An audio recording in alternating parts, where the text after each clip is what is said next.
कार्बनिक यौगिकों के रासायनिक गुणों के क्रम में ही अगली चर्चा हम लोग करते हैं कि संकलन अभिक्रियाएं या एडिशन रिएक्शंस क्या होते हैं। तो सबसे पहले यहाँ पर देखिए कि जब हम अनसैचुरेटेड हाइड्रोकार्बन की बात करते हैं या असंतृप्त हाइड्रोकार्बन की बात करते हैं तो उसमें देखते हैं कि कार्बन और कार्बन के बीच में या तो डबल बॉन्ड होता है या कार्बन और कार्बन के बीच में ट्रिपल बॉन्ड होता है। तो इस डबल बॉन्ड या द्विबंध और त्रिबंध के कारण असंतृप्त हाइड्रोकार्बन अधिक सक्रिय होते हैं। तो संकलन अभिक्रिया में क्या होता है? संकलन अभिक्रिया में दो या दो से अधिक अभिकारक जुड़ करके एकल उत्पाद बनाते हैं। एल्कीन और एल्काइन दोनों यह अभिक्रिया प्रदर्शित करते हैं और यह अनसैचुरेटेड हाइड्रोकार्बन हाइड्रोजन से क्रिया करके, क्लोरीन से क्रिया करके या ब्रोमीन से क्रिया करके केवल और केवल एकल उत्पाद बनाता है। यदि कोई असंतृप्त हाइड्रोकार्बन हमने लिया है और वह असंतृप्त हाइड्रोकार्बन हाइड्रोजन से जुड़ करके संतृप्त हाइड्रोकार्बन में परिवर्तित होता है तो इस प्रकार की अभिक्रिया को हाइड्रोजनीकरण की अभिक्रिया कहते हैं। इसका उपयोग वनस्पत तेल से वनस्पत घी बनाने में किया जाता है। तो सबसे पहले हम इसी हाइड्रोजनीकरण की अभिक्रिया को समझेंगे कि हाइड्रोजनीकरण की अभिक्रिया क्या है। यहां पर एल्कीन के रूप में एथिन लिया गया है CH2CH2 और हाइड्रोजन से इसकी अभिक्रिया कराई जा रही है। यहां पर निकिल या प्लेटिनम उत्प्रेरक के रूप में होते हैं और 473 केल्विन का तापमान होता है। तो अब यहां पर देखिए बेटा, यह हमने एथिन की संरचना बनाया हुआ है। कार्बन और कार्बन के बीच में डबल बॉन्ड है और कार्बन और हाइड्रोजन के बीच में या कार्बन और हाइड्रोजन एक दूसरे से एकल बंध के द्वारा जुड़े हुए हैं। तो सबसे पहले क्या होगा? सबसे पहले यहां पर यह एक बंध टूटेगा और जब एक बंध टूटेगा तो कार्बन और कार्बन के बीच में यहां पर एकल बंध बन जाएगा। तो कार्बन और कार्बन के बीच एकल बंध जब हो गया तो इसका मतलब प्रत्येक कार्बन की एक एक संयोजकता फ्री हो गई। तो यहां पर अब क्या हो गया? यहां पर अब हाइड्रोजन बड़े आसानी से आकर के जुड़ सकता है। तो प्रत्येक स्थान पर अब यहां पर हाइड्रोजन आकर के जुड़ गया इस प्रकार से।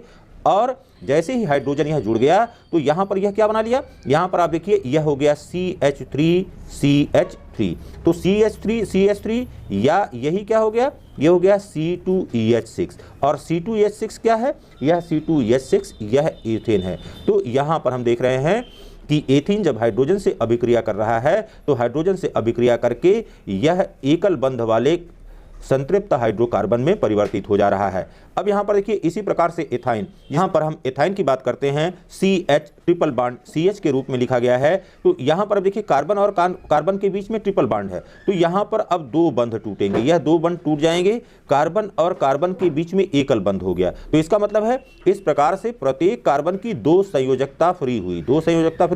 यहां पर ऑलरेडी हाइड्रोजन पहले से था, यह हाइड्रोजन है, दो संयोजकताएं फ्री हुई। अब यहां पर 2 दूना 4 हाइड्रोजन है। तो यह 4 हाइड्रोजन इस स्थान पर आकर के इसकी संयोजकता को पूर्ण कर देगा और यहां पर भी क्या बन गया? यहां पर भी CH3 बन गया। अब यह CH3 क्या है? यह है C2EH6 या इसको हम कहते हैं एथेन। तो यहां पर यह असंतृप्त हाइड्रोकार्बन था।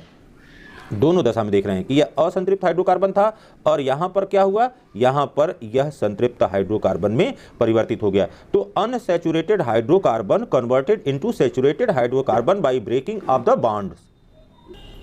हाइड्रोजनीकरण की जो अभिक्रिया है या हाइड्रोजनीकरण जो प्रक्रिया है उसका उपयोग कहां पर किया जाता है? इसका उपयोग वनस्पति तेल से वनस्पति घी प्राप्त करने में किया जाता है। जब हम वनस्पति तेलों की बात करते हैं तो यह सरसों का तेल, मूंगफली का तेल या सूर्यमुखी का तेल हो सकता है जो तरल अवस्था में होता है। लेकिन जब हाइड्रोजन से इसकी अभिक्रिया निकिल और प्लेटिनम उत्प्रेरक की उपस्थिति में 473 केल्विन पर की जाती है तो यह वनस्पति घी में परिवर्तित हो जाता है और मार्केट में यह रथ, डालडा, मयूर आदि के नाम से बिक्री के लिए आता है। यहां पर देखिए कार्बन और कार्बन के बीच में डबल बॉन्ड है। अब यहां पर इसको RR के रूप में प्रदर्शित किया है क्योंकि यहां पर केवल एक ही अणु नहीं, बहुत से इस तरह के अणु जुड़ करके वनस्पति तेल का निर्माण करते हैं। तो यहां पर यह सबसे पहले बॉन्ड टूटता है। जो डबल बॉन्ड यहां पर है यह डबल बॉन्ड टूट जाएगा, कार्बन और कार्बन के बीच में एकल बंध हो जाएगा और प्रत्येक कार्बन की एक एक संयोजकता मुक्त हो जाएगी और वहां पर आकर के यह हाइड्रोजन आसानी से जुड़ जाता है। इस प्रकार से यह वनस्पति घी में परिवर्तित हो जाता है। तो अब यह देखिए बेटा कि वनस्पति घी हमारे लिए उपयोगी है अथवा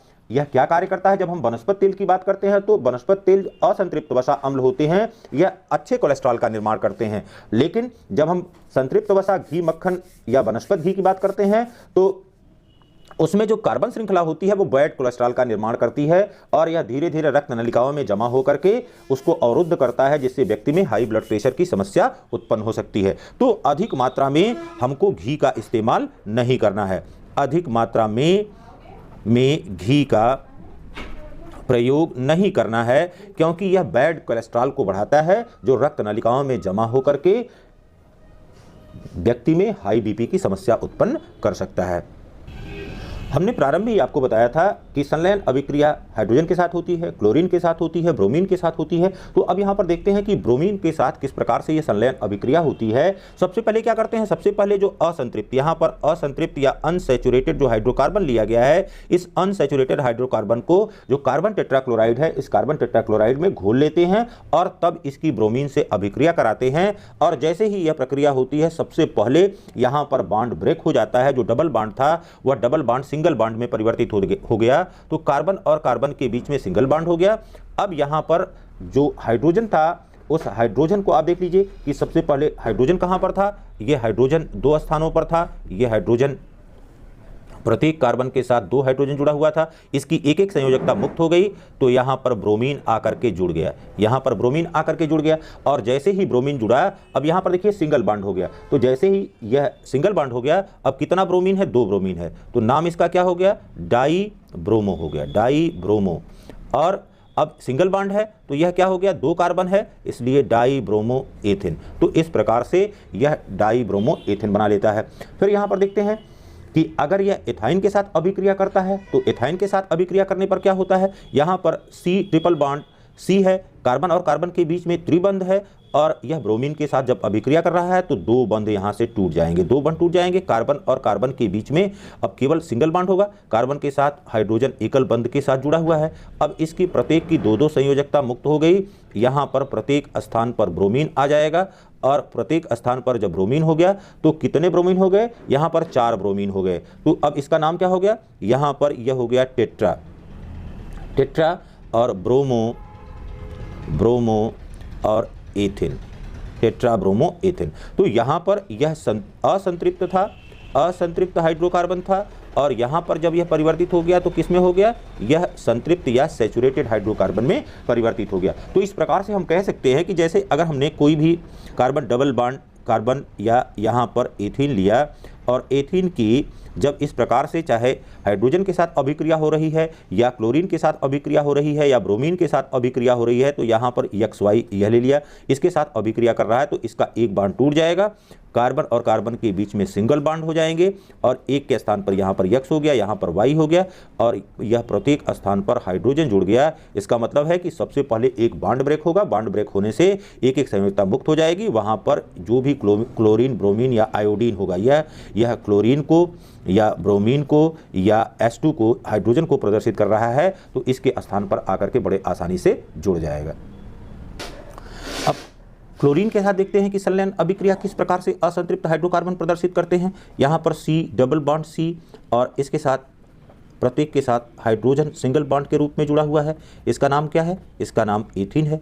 जब यह क्लोरीन के साथ अभिक्रिया करेगा तो हमने कहा कि सबसे पहले एक बॉन्ड यहाँ से ब्रेक हो जाएगा, और बॉन्ड ब्रेक होते ही कार्बन और कार्बन के बीच में एकल बंध हो गया, और अब प्रत्येक कार्बन के साथ 2 हाइड्रोजन जुड़ा हुआ है।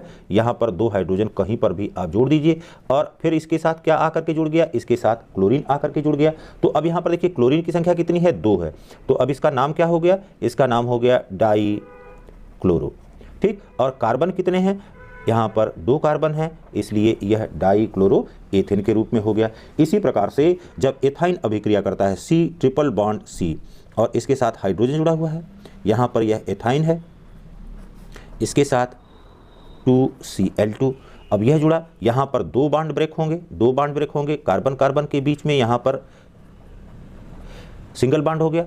अब यहाँ पर जो संयोजकताएं मुक्त हो रही हैं वहाँ पर इसको प्रदर्शित कर दीजिए। हाइड्रोजन यहाँ पर जुड़ा हुआ था, यहाँ पर अब 4 क्लोरीन है, यह 4 क्लोरीन इससे जुड़ गए। अब यह क्या हो गया, यह हो गया टेट्रा क्लोरो एथिन।